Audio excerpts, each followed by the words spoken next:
efo'r adnodau yma o lyfr datguddiad. A Lydia, os ydych chi eisiau rhoi y we ymlaen, croeso cynnas i chi adra sy'n ymuno fo ni hefyd.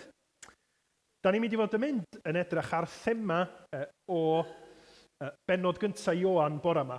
A mae'r adnodau yma yn helpu ni feddwl am y thema hwnnw. Yn datguddiad 5, da ni'n cael darlun o'r moliant sydd yn digwydd yn y nefoedd. A dyma sy'n cael ei ddisgrifio. Tyrfa enfawr o bobl yn deud, hefo'r angylion, teilwng yw'r oen a laddwyd i dderbyn gallu, cyfoeth, doethineb a nerth, anrhydedd, gogoniant a mawl. A mae Ioan yn deud a chlywais bob peth a grewyd yn y nef ac ar y ddeiar, a than y ddeiar ac ar y môr, a'r cwbl sydd ynddynt yn dweud, i'r hwn sy'n eistedd ar yr orsedd, ac i'r oen y bor mawl, a'r anrhydedd a'r gogoniant a'r nerth, byth bythoedd. Da ni'n mynd i fod yn meddwl heddiw am Iesu fel oen Duw.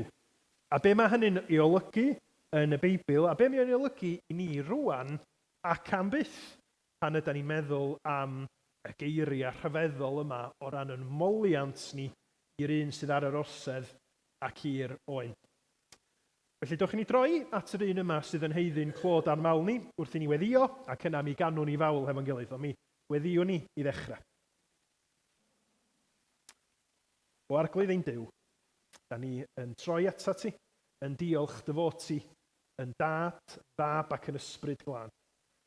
Ac wrth i ni ddod i daddoli di bore yma, da ni yn gofyn y byddi di yn cyffwrdd â ni trwy dysbryd glân, yn helpu ni i weld mawredd Iesu, dy oen di yn gliriach. I ni allu ymateb i'r hyn da ni'n ei glywed ac yn ei weld trwy ffydd. Fel bod ni'n plygu mewn addoliad, bod ni'n rhyfeddu, bod ni'n diolch, ond hefyd arglwydd bod ni'n cael yn newid, yn cael yn adnewyddu, yn cael yn ysbrydoli i fyw dy glod. Bydd ar waith yn pleith ni felly. Helpa ni arglwydd achos da ni'n dod atat ti hefo pethau sy'n pwyso na ni. Nifer ohono ni allan hapus bod y gwyliau ar gychwyn. Nifer ohono ni allan brwydro yn erbyn amgylchiadau anoddach. Ti sy'n gwybod beth sy'n digwydd yn bywyd da ar yn calonna ni. Da ni'n gofyn y byddi di'n maddau ni. Y byddi di'n dod a ni'n agosach atat ti dy hun trwy gyfrwng y gwasanaeth yma. Maddau ni bob pechod a bai wrth i ni gyflwyno y gwasanaeth i ti yn enw ac yn heiddiant. Harglwydd Iesu Grist, brenin bendigedig, a'r oen sydd yn heiddi, yn mawl, yn anrhydedd, gogoniant a'r nerth. Byth bythoedd. Amen. Felly mi godwn ni i ganu o ior fy nghaig a fy ngwaredwr, trysor mwyaf i fy enaid sych. Fy niw i ti does neb yn debyg, yno ti yn unig mae mwynhad. Dy ras rhyddofn i ni ei blymio. Dy serch helaethach yw na'r nef. Wirionedd ffynon pob doethineb, fy angen i ddiwedd a fy ngorau i.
Iesu, da ni yn diolch i ti bod yn pechod ni, bod yn euogrwydd ni, bod yn beia a'n poen ni wedi ei roi arna ti. A dy fod ti wrth farw yn lle ni wedi delio a'r pethau heini, nad ydyn ni'n gallu meindio atab iddyn nhw ar yn pen yn hunain. A da ni diolch dy fod ti, nid yn unig wedi marw, ond wedi codi yn fyw o'r beth. Ac yn chwalu y rhwyma yna, y caethiwed yna, sydd yna i ni yn pechod i farwolaeth. Arglwydd helpa ni trwy dysbryd i sylweddoli yr hyddid, y bendithion dirifedu, y gobaith a'r heddwch sydd yna i ni wrth ymddiried yn o ti arglwydd Iesu. A da ni am i'n dyddiau ni fod yn ddyddiau lle da ni isio byw i dy blesio di, i dy glodfori, i ddod i dydnabod di'n well ac i fwynhau dy gwmni di yn fwy. Fydd ar ôl. Helpa ni arglwydd Dduw. Diolch mai ti ydy'n craig a'n gwaredwr. Gofyn hyn clod i Iesu Grist. Amen. Wel, da ni am droi at ein darlleniad ni, a da ni yn mynd at yr Efengil yn ôl Ioan, a'r bennod gyntaf, a da ni'n mynd i glywed am dystiolaeth Ioan Fedyddiwr. Dyma yr oedd Ioan Fedyddiwr wedi ddeud am Iesu a'i atebion o pan holwyd o gan bobl y cwestiwn allweddol yna, pwy wyt ti? Felly Ioan 1:19 i 34.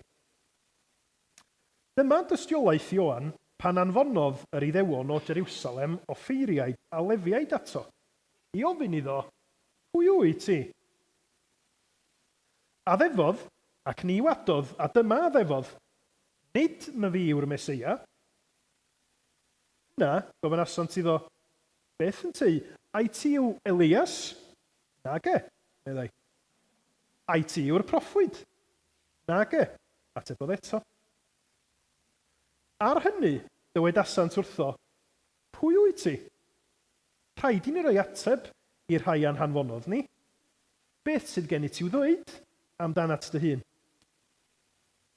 My fi, meddai, yw llais un yn galw yn yr anialwch, unionwch ffordd yr arglwydd, fel y dywedodd y proffwyd Eseia. Yr oeddent wedi ei hanfon gan y Phariseaid, a cholasant ef a gofyn iddo, pam yn teir wyt yn bedyddio os nad wyt ti na'r Meseia, nac Elias, na'r proffwyd? Atebodd Ioan hwy, yr wyf fi'n bedyddio a dŵr, ond y mae yn sefyll yn eich plith, un nad ydych chwi'n ei adnabod. Yr un sy'n dod ar fy ôl i, nad wyf fi'n deilwng i ddatod carau ei sandal. Digwyddodd hyn y Methania y tu hwnt i'r Iorddonen, lle roedd Ioan yn bedyddio. Tranoeth, gwelodd Iesu'n dod tuag ato, a dywedodd, dyma oen Duw, sy'n cymryd ymaith bechod y byd. Hwn yw'r un y dywedais i amdano, ar fy ôl i y mae gŵr sydd wedi fy mlaenori i, oherwydd yr oedd yn bod o'n blaen i. Nid oeddwn innau'n ei adnabod, ond deithim i yn bedyddio a dŵr mwyn hyn, iddo ef gael ei amlygu i Israel. A thystiodd Ioan fel hyn, gwelais yr ysbryd yn disgyn o'r nef fel colomen, ac fe arhosodd arno ef. Nid oeddwn innau'n ei adnabod, ond yr un am hanfonodd i bedyddio a dŵr, dywedodd ef wrthyf, pwy bynnag y gwelid i'r ysbryd yn disgyn ac yn aros arno, hwn yw'r un sy'n bedyddio ar ysbryd glân. Yr wyf innau wedi gweld ac wedi dwyn tystiolaeth, mae mab Duw yw hwn. Amen. Wel, mi edrychwn ni mewn mwy o fanylder ar yr adnodau yna nes ymlaen. Ond cyn hynny, blant, da chi eisiau dod i'r blaen?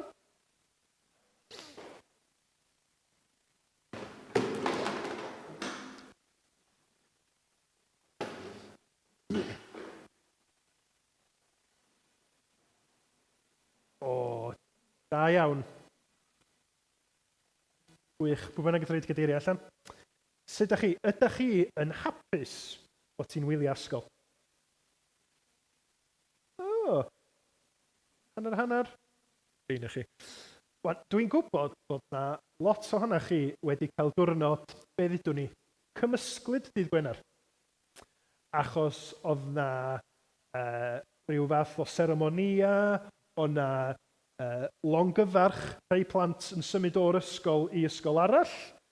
Ac o'na chydig bach o dristwch, dwi'n gwybod, achos wedi siarad efo rhain chi yn deud o'na chydig bach o dristwch hefyd yn dweud. Colli ffrindiau, rhai plant oedd yn mynd o ysgol chi i ysgol fawr, a da chi'n mynd i weld nhw di mwy.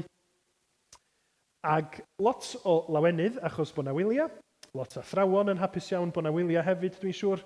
A rwan mae na faint sy'n na tan ddech chi'n orfod mynd yn ôl i'r ysgol. 6 wsos. Waw. Mae hwnna'n amser hir, dydy. Mae mynd i'r ysgol yn bwysig, dydy. Mae cael eich dysgu gan athrawon yn waith pwysig iddyn nhw. Ond dwi eisiau chi feddwl efo fi bore yma, pa waith sydd mor bwysig fysa nhw methu stopio fo am 6 wsos? O gwbl. Eisiau chi feddwl am jobsys gwahanol, gwaith gwahanol mae pobl yn ei wneud sydd yn bwysig, mae o mor o bwysig fysa nhw methu cael gwyliau am 6 wsos fel da chi'n gael. Eke.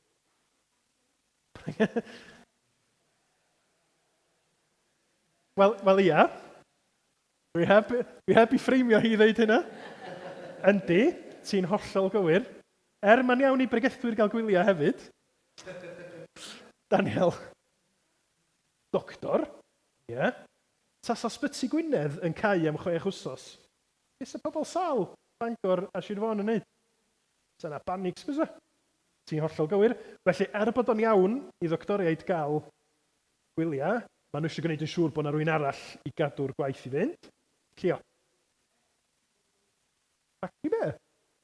Factory creu dŵr. Ie, pobl sy'n gweithio fy dŵr, achos da ni wastad angen dŵr, dydyn?